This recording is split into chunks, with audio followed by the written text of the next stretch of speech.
Hi, welcome back. I'm Naruki. I'm an engineer for recording and mixing in Japan. Today, I will talk about how to use compressor and EQ.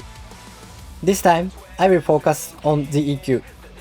If you haven't watched the previous video about the compressor yet, we will recommend watching it first.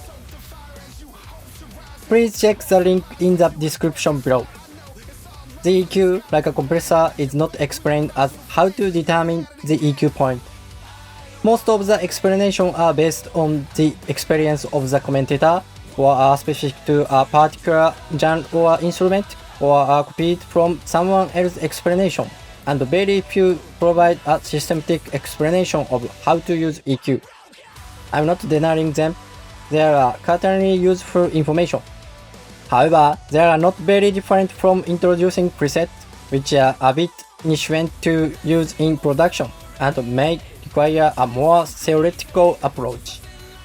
What is important is how you apply the preset musically to your production. Here, I would like to explain my theoretical approach to EQ. Please monitor in the highest quality environment possible, or please use headphones.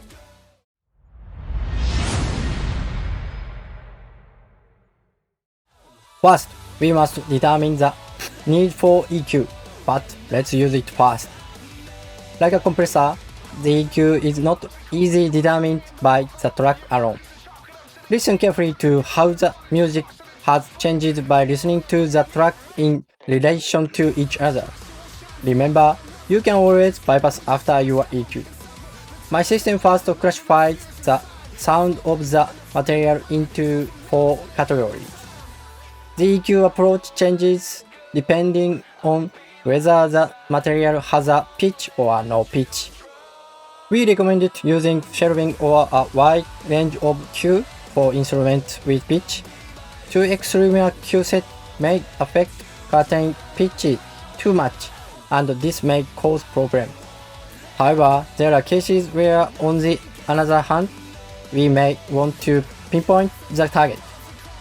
However, if you have already watched my compressor video, you will really use the extreme Q setting because most problems can be controlled by the compressor or avoided by the volume control. If the pitch does not move, extreme Q is not a problem. This is because even with extreme settings, the frequency response is unlikely to be affected by time variation. The next classification is here. It is whether there are dynamics in the material or not. Sound with no pitch movement equals material with almost dynamics. In the case, it is highly necessary to separate the transient and decay sound. So refer to my previous compressor video to process the transient and decay sound separately. For materials that has no dynamics and does not change pitch, it is more necessary to control the volume or create dynamics with a compressor than it is to use EQ. So this is a bit advanced and will not be included in this video.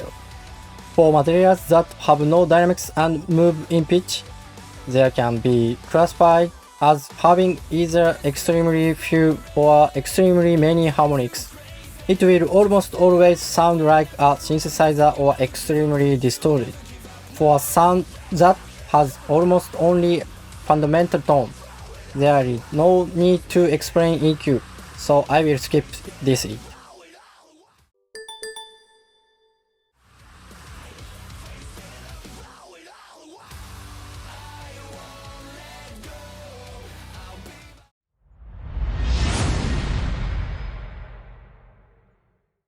It is concentration, musical perspective, and interpretation. In the case of a compressor, I said I wanted you to hear the transient and decay sound. In the case of an EQ, you must be almost hear dissonance, resonance, and curtain frequency. To be honest, this is crazy difficult. EQ affects the envelope more than you think, but you should always be able to hear transient in the previous video. Therefore, dynamic EQ or transient shaper will be used a lot. Again, I will do my best to explain it while using the tool.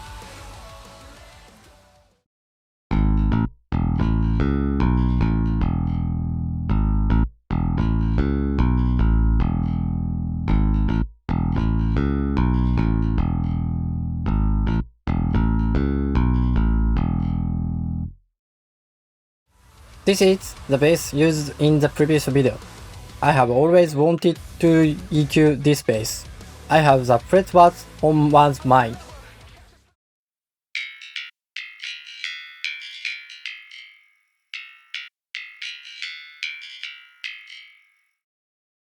The key here is not EQing, but rather your point of view in deciding that the fretboards sound unmusical.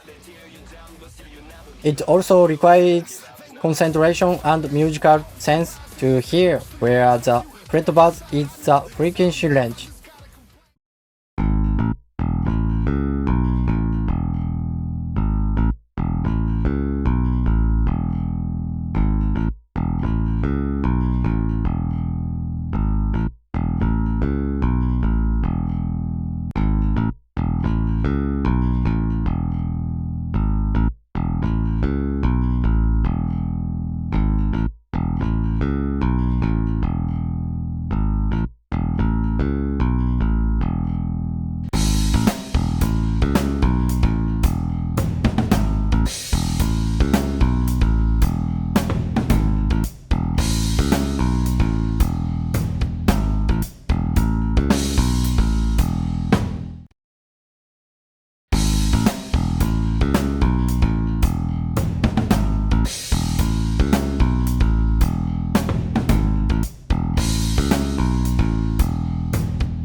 The channel strips are usually set up with the compressor first and the EQ second, but there is a pre-EQ button.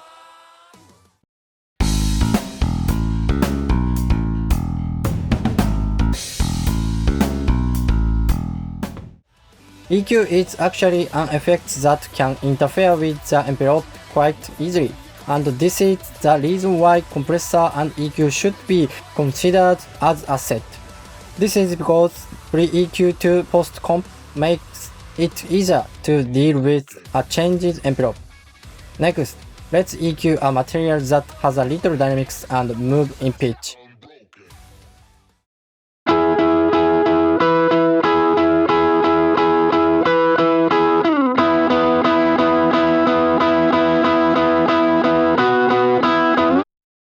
Distorted sounds often stand out as less musical. This is an instrument that moves in pitch, but finds a tone that doesn't move in pitch. This is the basis of my EQ.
Thus, there is a little overall dynamics, but in the case of a sound with momentary envelope changes, it is almost impossible to interfere with the envelope with a compressor, so the EQ is used to interfere with the envelope. EQ is also effective against unwanted resonance.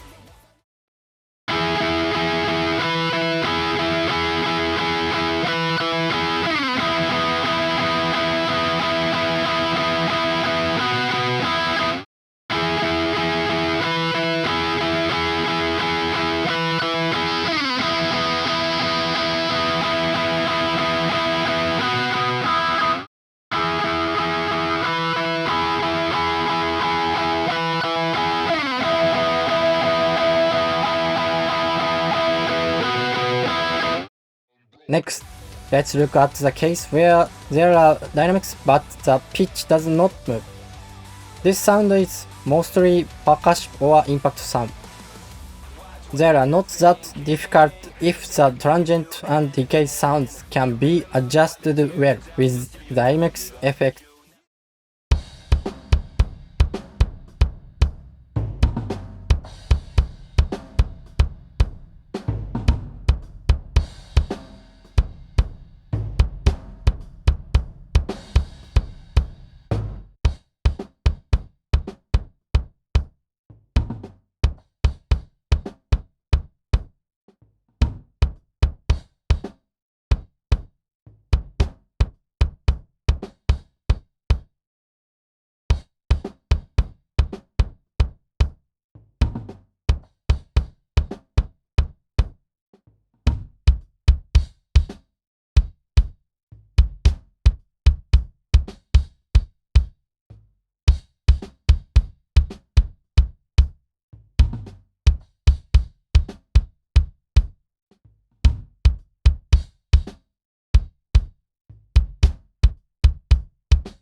As an example, let's EQ on another materials as well.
was when I knew you. It was when I knew you. It was when I knew you. Was when I knew you. It was when I knew you. It was when I knew you.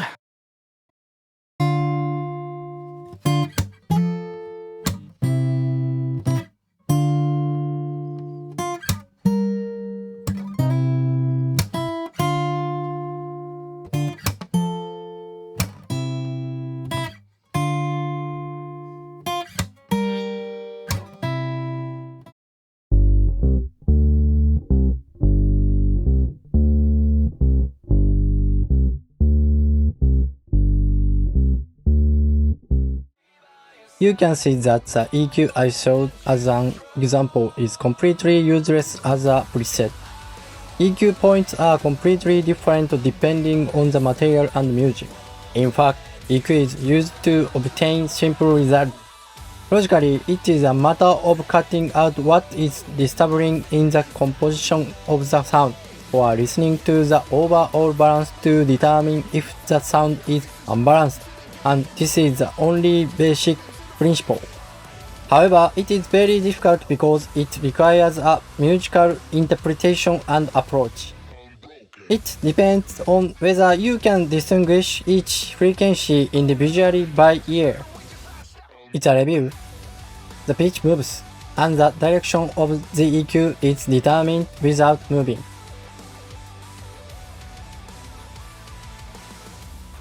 And the approach is decided depending on the presence or absence of dynamics. Choice of one or less is recommended, except for arming at specific frequency. EQ also does not forget the effect on the envelope. Be bold with the EQ for tone changes.